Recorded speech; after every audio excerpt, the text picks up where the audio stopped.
The main female lead who plays Jessie in it, Angel Coulby. Oh, how much would I love to have been called Angel? The afternoon show with Angel Good. Wouldn't that be fantastic? Anyway, Angel Coulby, who Hayley, who's working on the show today, said don't talk about the series, just sit and talk about how beautiful she is.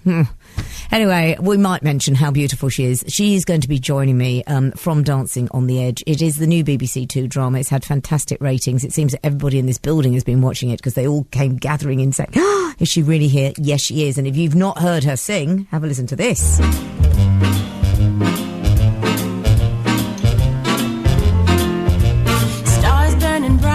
I'm on an all-nighter, serenading to a tune. I pop at the bullseye in a celestial night sky. I'm dancing on the moon. I'm dreaming of the big time, a chance to dig a gold mine, a diva singing swing time. Life is a glass of champagne. A silver souvenir will never cost me dear in a starlit avenue. Jumping for joy, just like old boy Leroy. I'm dancing on the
Stunning. Absolutely stunning. That is the voice, as I said, of Angel Coulby, and it is from the soundtrack of Dancing on the Edge, which is out now, the new BBC Two drama.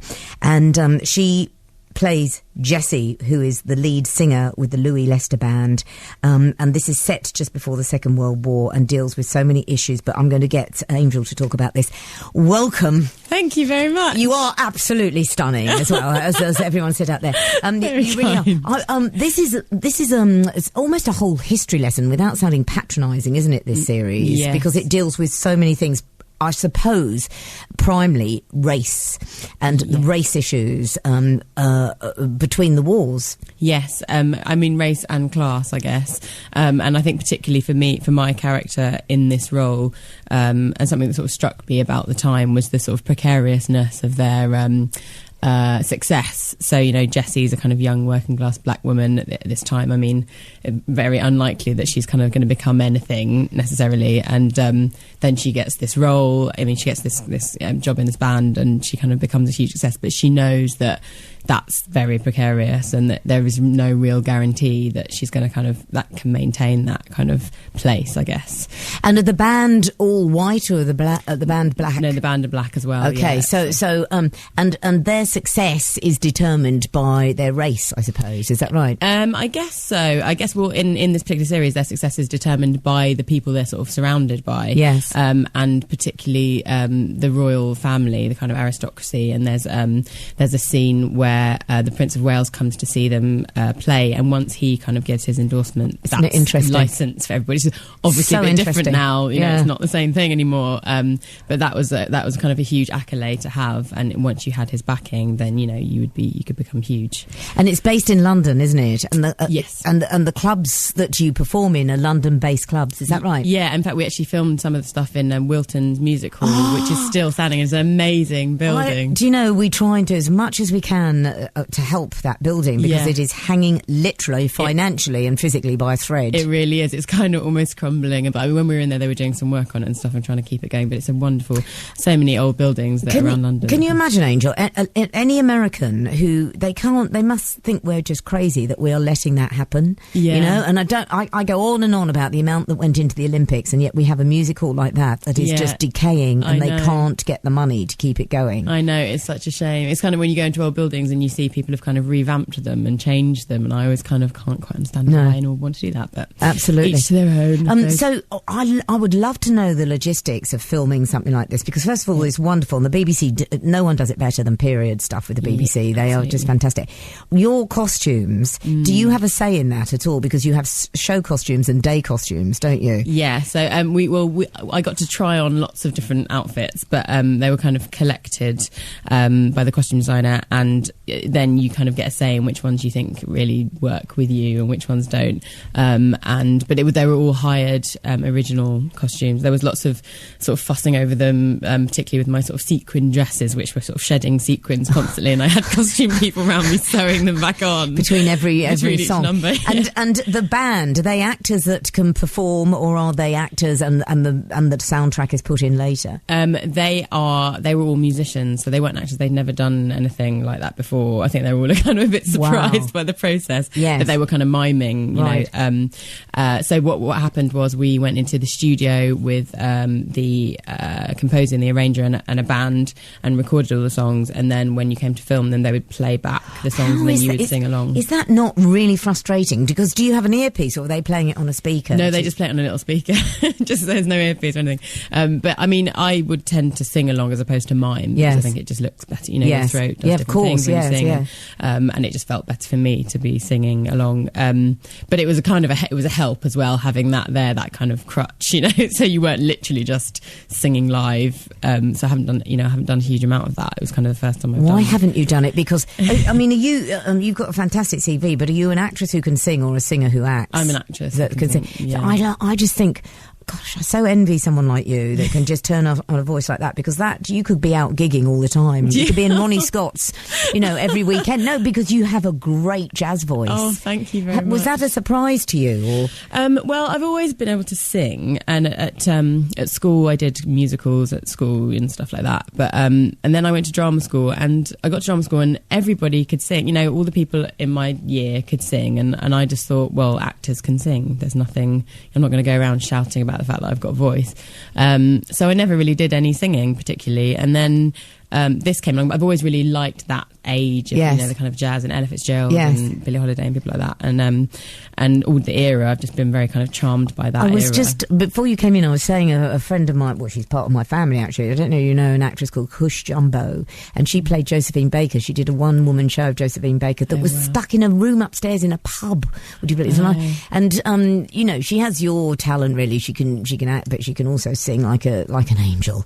And it was just in a room upstairs in a pub, and she wrote it and everything, and I just thought, well, now it's just disappeared. Maybe one day she'll do it. I don't know. Yeah. But she was out of Central, and then just thought, I'll do a whole piece about singing. Yeah. You've got a whole second string to your bow now, haven't you? Well, I mean, it was a bit of a dream job. I didn't expect to be able to sort of use that side of my talent, I suppose. But I still, people have been so complimentary and lovely about the singing, but I still have a kind of, you know, I compare myself to artists in the industry who I think are amazing, and I think, well, I still don't think I've got anything that special. I mean, I know I can make a nice sound and nice enough, I suppose, but I'm so critical, and when I listen to the CD, it's like people listening to their own speaking voice, you know, on a tape or whatever, and they're like, oh, that wasn't good, and that could have been different. Well, you really shouldn't feel like that. You've got an absolutely stunning voice. Oh, thank you. What was the audition? Were you offered it, or did you have to audition? No, I did. I auditioned. I put myself on tape originally, and then I got called back for a recall where I'd sung live for Stephen and Nikki Kentish Barnes, producer. And so Stephen was at the audition. This is Stephen Polyarkov. Yeah, he was at the audition. Who is just a god. Yeah, he's amazing. Tell me what it's like working with him. I loved working with him. I mean, he's terrifying. An artist. He's not actually. I didn't find him terrifying. I mean, he does shout sometimes, but I don't find it scary. It's it's part of his passion in a way. And he's got such a vision of what he wants to create. I mean, if you've seen the piece, it looks beautiful. Yes. And all the details, the colour palette, everything. He always kind of has a hand in what everyone's wearing and all the details. See, isn't that interesting? The word, the colour palette. Most people listening have no idea. Well, very few directors do. He's one of the few that actually sees it as a colour palette. Like a painting. Yeah. It's really beautiful what he does. And so when you kind of know that he's creating that sort of vision, it's a pleasure to work with him. And also he's so knowledgeable about that time and that era that all your research is kind of done for you, really. You just have to ask him and he'll be able to tell you,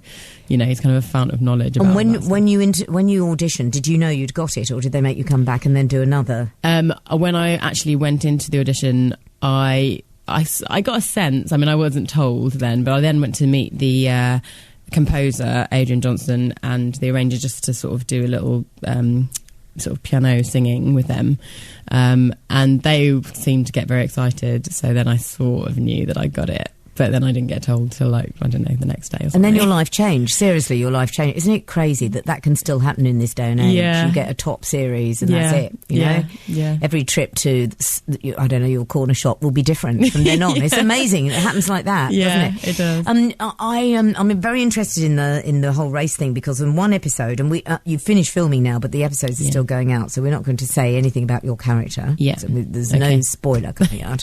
But when you go to Berlin, to a club in Berlin, is that right? No. Isn't there a Berlin club, or there's a club in Germany where you aren't allowed to sing, or there's a... the German embassy. Sorry, the German embassy. Right, yes. So there's a scene where... Stanley, who was a music journalist, has been asked to find a band to play for the German embassy, and they take the band in and they swap the piano player around so that it ends up being Louis Lester, who's the black band leader. Your band leader, our band leader. So, and then they kind of, all the German people get up and leave, basically. So then they're kind of saying how embarrassed they'll all be, and how will they handle it, sort of in the press, how will the Germans, handle this particular incident, and how embarrassing it would be for them, sort of thing. Yes, and is this this is before the royal family has given a nod to the band? This is afterwards, I think. Oh my God. Isn't it interesting? Because I wonder how there must be a lot of this based on fact, would you say? Oh, definitely, yeah. I think a lot of the stories within Dancing on the Edge are based on true stories with the royal family, and how the Prince of Wales was kind of, if he sort of gave you the nod, and, allegedly, if he wanted you to come back with him, that you would. And there's a scene where he's kind of flirting with an admiral's wife or something very openly in front of everybody, and it's kind of, what he says goes. And but in terms of the race, I mean, I'm sure that sort of stuff would have happened all the time. I mean, I wasn't even aware there was a black jazz scene in the UK. That was something that kind of, Stephen talked about. Yes, well, there probably would have been in cities, wouldn't there? And that would have been it, probably. Yeah.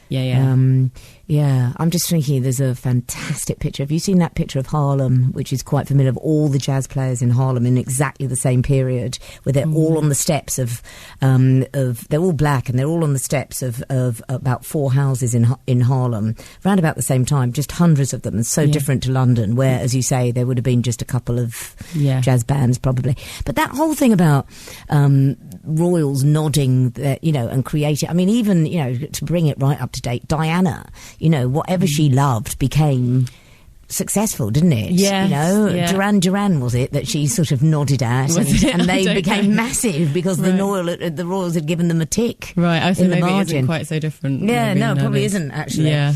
So this is the album. Yes, that's out now. I want to play another track. Which other track are you singing on that you would like to? I can't. Is it that one called "When I Dream of You"? Tell me, as I'm finding this, tell me why you like this track. It's a very kind of slow, sultry number. It was just one of the ones when we were rehearsing them that I just loved singing. I just really enjoyed singing it. And where were you singing this in the series? In the series, it's at a garden party at Anthony Head, who plays Donaldson, who's kind of like a people talk about him as a sort of Simon Cowell of that time. He sort of almost discovers and helps us out, helps the band find a singer in the first place, and then they become quite successful. But it's at his house at a garden party. This is Angel Coulby with the Louis Lester Band from Dancing on the Edge, and it's When I Dream of You.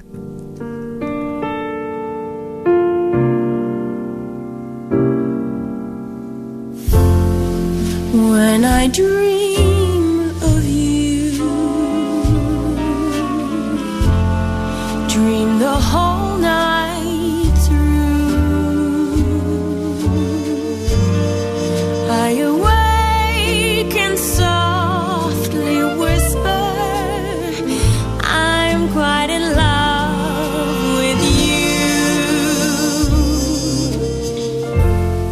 you. When I dance with you, no more feeling blue. You lean down and softly murmur, I'm quite in love with you. Blue horizons stretch forever, your attraction fading never. There's never been a love like ours. Across the sun, the moon, the stars, we reach for heaven. When I dream of you, dream the whole night through. When I dream of you, dream the whole night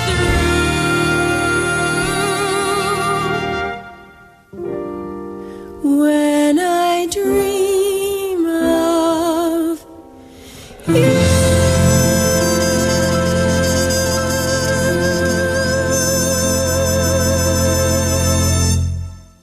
Who wrote that? Adrian Johnson wrote that. It's beautiful, isn't it? It's absolutely gorgeous. Not my voice, the song. Not No, your voices. And I can't believe that you don't like listening to yourself. I'd have that on non-stop in my house if I could sing like that. I've got the label over one of the tracks, which is called Mayfair. I love tracks that include London. Yeah, I know what you mean. Mayfair Strut. Which I might play. Blue Sky in Bermondsey. This is all on the album, everybody, by the way, which you can get hold of. And there's a gospel version of Lead Me On, which is fantastic. And Penguins in Pimlico. Brilliant names. This is, they really are. We were just talking about another series which you don't know at the moment, but anyway, you're busy, aren't you? Because you're off to do another series. Yeah. God, there's never been any waitressing for you then, has there? Not for Unlike my floundering old career. So what you're off to work with Steve Delaney, is that right? Stephen Delaney, yeah. I'm doing a series for Kudos called The Tunnel. So we're just filming that until August. So busy. Yeah, busy. Which I have really enjoyed meeting you, you too. And as I say, yes, you have caused us much excitement in the newsroom as Robbie did. So many people here have been watching, so it carries on. When are we at the penultimate episode? Have we got the final episode went out on Monday? Was it Sunday? So it's gone. Monday. So that's it. You'll have to watch it on iPlayer, or you can get the album and enjoy it because that is out now. Obviously, you can get that on the BBC website. Angel Coulby, thank you so much for joining. Thank you. Good luck with the next series. Thank you very much. And no doubt, hopefully you'll come back for that. But yes. Can I hang on to this, because I will play tracks. Yes, of course. I would like to play the strutting through Pimlico one a bit later on. Thank you so much for coming in. Thank you for having me.